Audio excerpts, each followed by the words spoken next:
Imaginez-vous, vous venez de passer votre journée normale, vous rentrez chez vous, en voiture ou dans votre bus, et vous commencez à sortir votre téléphone pour mettre de la musique. AirPods dans les oreilles, vous défilez votre playlist. Alors, sans même savoir pourquoi, par la situation, par le moment, vous décidez de choisir cette musique.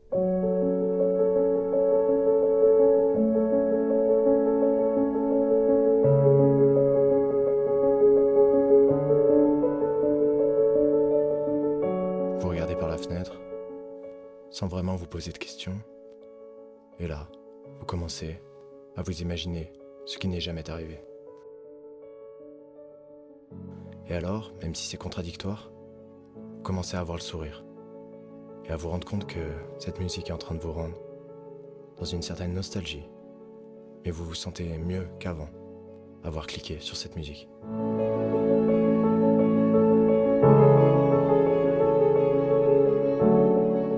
Bonjour à tous, c'est Lucky, j'espère que vous allez bien. C'est la première fois qu'on se retrouve en face cam comme ça, mais si vous me suivez de plus proche, vous savez que depuis un moment, j'ai envie de commencer des vidéos comme ça. D'ailleurs, petite chose, n'hésitez pas à vous abonner. Je sais qu'il y a pas mal de gens qui écoutent mes créations et qui ne sont pas abonnés. Et n'hésitez pas aussi à suivre mon Instagram, juste ici. Merci à tous ceux qui le feront. Imaginons que vous soyez juste 2000 à regarder cette vidéo. Si chacun le fait, je prends 2000 abonnés d'un coup. Donc ce sera incroyable. Merci à ceux qui le feront. Et n'hésitez pas surtout à me dire, dans les commentaires, par les likes, si ce genre de vidéo vous plaît, je pourrais en faire plus. Et surtout, j'ai plein d'autres idées de concepts. Aujourd'hui, ce que je vous propose, c'est un voyage introspectif, mélangeant histoire personnelle, sciences du cerveau et expérimentation musicale. Installez-vous confortablement, laissez-vous bercer par la musique et voyons pourquoi nos larmes dans la musique ont un arrière-goût de bonheur.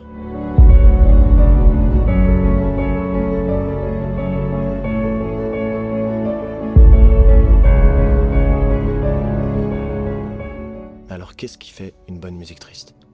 C'est simple, il y a plusieurs règles à respecter, tempo, tonalité, harmonie, ambiance. Ce sont des ingrédients clés de la musique triste.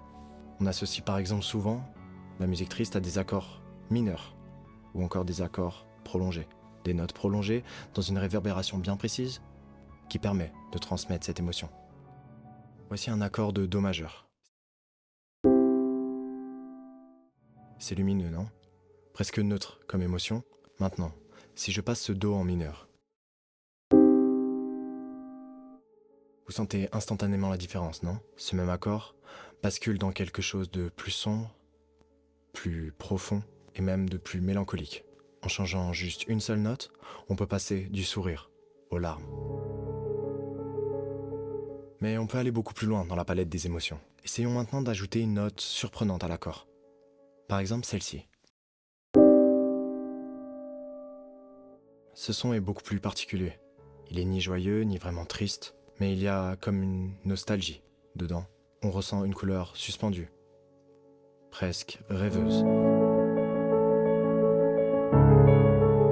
Ce type d'accord est par exemple très utilisé dans la ballade pop émouvante. Pourquoi ? Tout simplement parce qu'il ajoute une sorte de regret, de tendresse qui est difficile à retrouver ailleurs.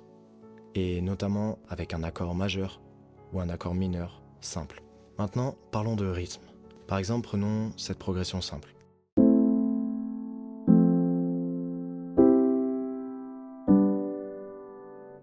Cette suite d'accords pourrait accompagner une chanson pop ordinaire, plus dynamique, voire joyeuse. Maintenant, ralentissons beaucoup le tempo.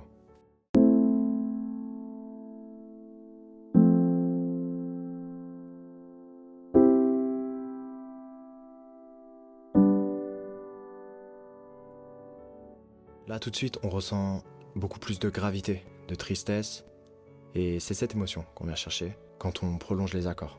Et cette progression, pourtant identique, ralentie à cette vitesse, propose au cerveau un réflexe de tristesse, de mélancolie, de nostalgie, puisqu'il associe le rythme lent à toutes ces émotions citées avant. Exactement comme un humain le ferait par exemple. Lorsqu'une personne est triste, en général, ses mouvements se ralentissent, la voix se baisse, il parle plus lentement, plus réfléchi, sans trop en dire, sans trop monter dans les aigus. On le perçoit donc sans s'en rendre compte, mais la musique est un miroir de ce que ferait l'humain lors d'une période de tristesse. D'ailleurs, beaucoup d'études scientifiques le confirment. que le tempo lent, les sons graves, ont des effets psychologiques apaisants. Ils ralentissent le pouls, la respiration de l'auditeur, baissent la tension artérielle et même réduit la quantité de cortisol. Ce qui va donc procurer chez l'auditeur un état calme, un peu comme une berceuse qui calmerait un bébé pour s'endormir. Une chanson lente et triste peut clairement calmer un corps humain. Un autre ingrédient des musiques tristes, c'est l'ambiance sonore, la profondeur et ce qu'on apporte grâce à ces notes-là. Et l'outil le plus utilisé et le meilleur pour retransmettre ça, c'est la réverbération. La réverbération est la représentation de la salle où vous allez soit jouer votre piano, soit chanter.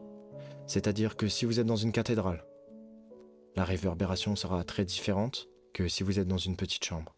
Regardez par exemple, si je joue cette mélodie de piano sans réverbération, purement, on ressent des notes sèches.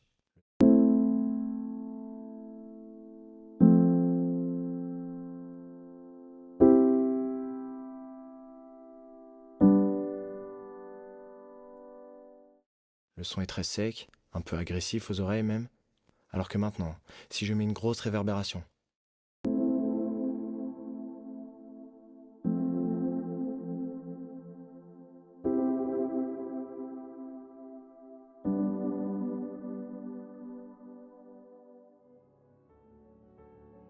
la mélodie sonne donc plus poignante, plus profonde et beaucoup plus lointaine.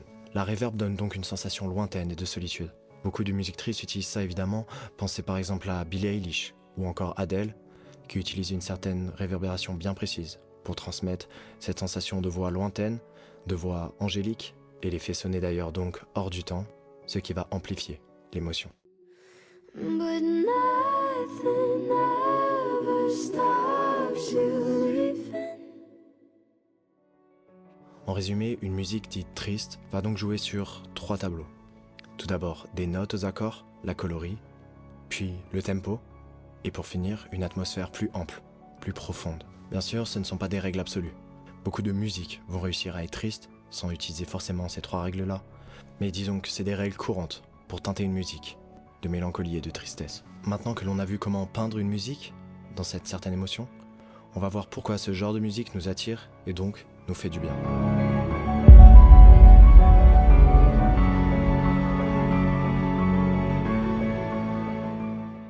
Il y a quelque temps, en sortant d'une période difficile, j'ai écouté beaucoup de musique triste, en boucle. Chaque écoute avait une partie qui me brisait le cœur, mais en même temps, j'en redemandais. Et les scientifiques se sont plongés sur ce paradoxe du plaisir de la musique triste. Ce qu'ils ont découvert, c'est qu'il n'y a pas une seule raison magique, mais plusieurs mécanismes biologiques et psychologiques qui entrent en jeu en même temps. Tout d'abord, notre cerveau. Lorsque nous écoutons de la musique, notamment une musique qui nous touche, notre cerveau a tendance à activer son système de récompense. Ce circuit, dans les profondeurs de notre cerveau, est le même qui nous donne ce plaisir à manger quelque chose de bon, à ressentir l'amour, ou encore même que l'on retrouve dans certaines drogues. Il libère donc une molécule clé du plaisir de l'homme, la dopamine. Vous voyez ce frisson qui nous parcourt le corps quand on entend une partie précise d'une certaine musique? Ce petit frisson est souvent le signe que la dopamine vient d'être lâchée dans notre système nerveux. On éprouve donc une sensation de bien-être intense, presque euphorique, qui nous transperce tout le corps. Une musique triste, à un moment bien précis, peut donc déclencher la même sensation que l'amour, de manger un bonbon ou encore de recevoir une très bonne nouvelle.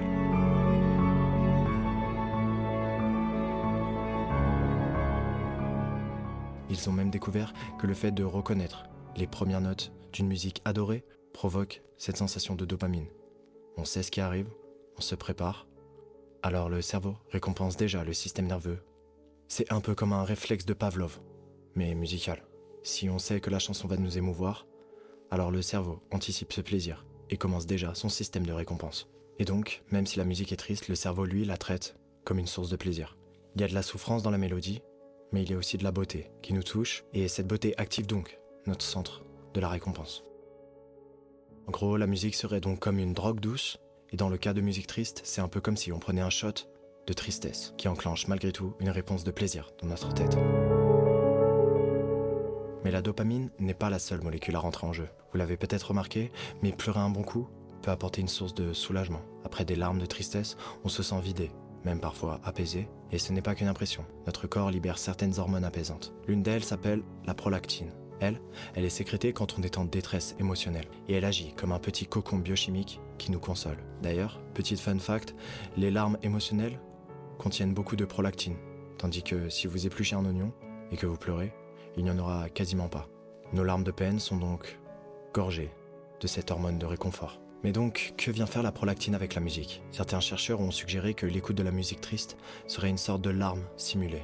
En gros, quand on choisit de s'immerger dans une musique triste, on provoquerait chez nous une montée de prolactine. Comme si donc on pleurait pour de vrai, ce qui procure ensuite cette sensation de réconfort et de consolation intérieure. La musique offre donc un contexte sécurisé pour pleurer, sans cause immédiate, juste par empathie, ou alors par souvenir.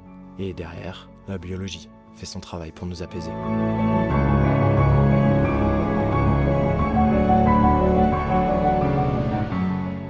Une troisième hormone importante ici est l'ocytocine. Surnommée l'hormone de l'attachement, l'ocytocine est l'hormone qui va permettre de renforcer le lien entre une mère et son fils. Et donc la musique ici peut procurer aussi cette stimulation de l'ocytocine.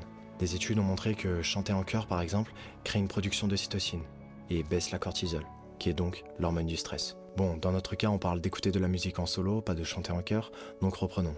Car en fait c'est la même chose, une chanson qui nous touche peut nous faire sentir connectés, voire soutenus, un peu comme la voix qui chante était la présence d'un ami bienveillant. Et donc, quand vous entendez une artiste chanter d'une voix vulnérable, ou encore un artiste se confier sur ses musiques, votre cerveau réagit comme si vous partagiez la douleur d'une personne proche.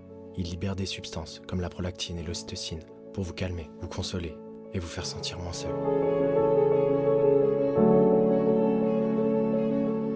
Pour résumer ce point sur le plan biologique, la musique triste nous fait du bien parce qu'elle active à la fois nos récompenses et nos hormones de consolation qui apaisent la douleur émotionnelle. Comme si la musique jouait le rôle d'analgésique émotionnel. On a mal au cœur, la musique appuie où ça fait mal, et le corps donc crée ses propres antidouleurs et ses propres anxiolytiques naturels.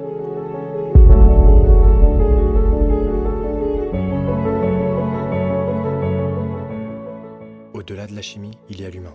Et l'humain, c'est des émotions et du partage. Une des principales raisons pour lesquelles on aime les musiques tristes, c'est l'empathie. Quand j'écoute une musique triste, je suis pas juste en train d'entendre une belle mélodie. Je me mets à la place de l'artiste et je projette mes propres peines dedans. Et si la musique triste est bien faite, je peux être ému et bouleversé. En clair, plus une musique nous émue, plus on l'aime. Mais alors pourquoi être aimé, être remué aux larmes? Tout simplement parce que cela nous fait sentir vivants et reliés aux autres. James Baldwin a dit un jour, ce qui m'a le plus bouleversé dans ma vie, c'est aussi ce qui me relie à tous les êtres humains. Être donc triste lors d'une musique, c'est comme se relier à la peine de tous ceux qui ont vécu les mêmes choses. C'est donc paradoxalement une émotion positive.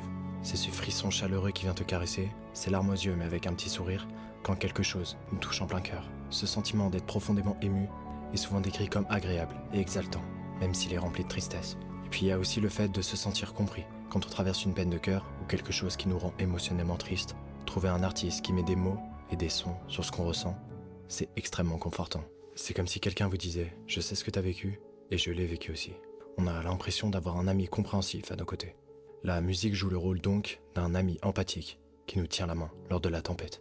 A l'inverse, écouter une musique joyeuse, quand on est triste, peut avoir la sensation d'un certain décalage. On peut se sentir incompris. Certains neuroscientifiques affirment que mettre une musique gaie à quelqu'un de déprimé peut le faire encore plus sentir incompris et isolé dans sa détresse. Tandis qu'une musique triste, elle, résonne avec les émotions du moment et la légitime. C'est donc une forme de validation émotionnelle. D'une certaine manière, ça nous dit « Ok, je ne suis pas fou de ressentir ça, plein de gens l'ont vécu, et même cette magnifique musique l'exprime. » Cet effet de miroir émotionnel peut donc soulager énormément le poids qu'on a sur le cœur. Enfin, la musique triste a souvent une émotion plutôt nostalgique que purement triste. Des études ont montré que lorsqu'on écoute une musique triste, seulement 25% des gens ressentent vraiment une tristesse. Les autres en général ressentent une émotion différente, comme la nostalgie ou juste l'admiration pour cette magnifique musique. La nostalgie, c'est ce doux amer, le souvenir d'un passé qu'on ne peut pas retrouver. C'est mélancolique mais pas désagréable pour autant. En fait, la nostalgie peut augmenter notre sentiment de connexion sociale, donner du sens à nos souvenirs et même réduire notre anxiété. Par exemple, une musique triste peut nous rappeler des êtres chers ou des souvenirs que l'on a vécus dans le passé. On a donc un petit pincement au cœur, mais on est aussi réconforté par le souvenir lui-même. C'est un peu comme regarder un vieil album photo en versant une larme. Ça fait mal, mais ça fait du bien. Il y a une autre explication plus philosophique à celle-ci.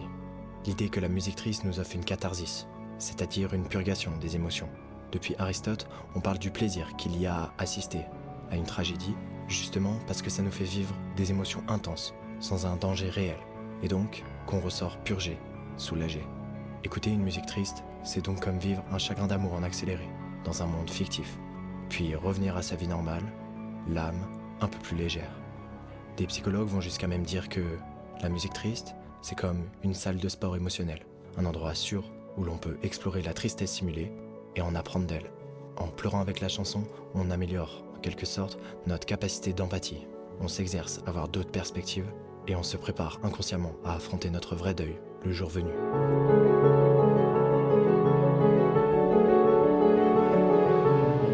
Et donc, ces leçons émotionnelles auraient évolué pour être plaisantes, justement pour qu'on n'hésite pas à s'y adonner. Sans aller forcément jusqu'à là, on peut en retenir que la musique triste nous permet de libérer nos émotions, en douceur. C'est libérateur de pleurer sans honte sur un beau morceau, comme on se sentirait mieux après une bonne scène de larmes devant un film. On a vécu quelque chose d'intense, mais sans réelles conséquences sur notre vie. Et donc, au contraire, ça nous a apaisés.